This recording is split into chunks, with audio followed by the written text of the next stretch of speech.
malapit na yung FIBA Asia Cup qualifiers. So magbabalik action uli ang Gilas Pilipinas.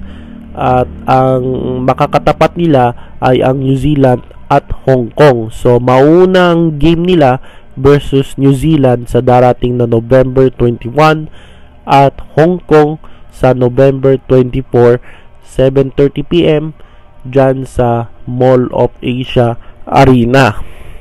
So meron ng 15-man pool ang Gilas Pilipinas led by Coach Tim Cone.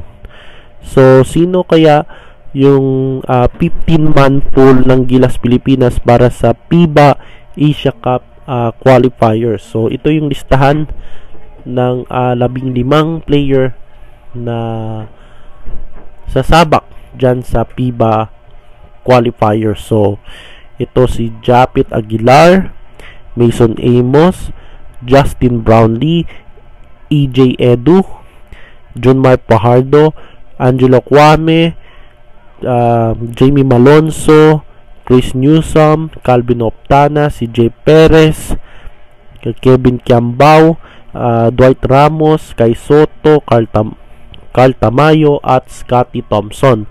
So ito yung 15 man pool ng Gilas Pilipinas para sa FIBA Asia Cup qualifiers. So same pa din yung lineup ng Gilas Pilipinas, walang nagbago.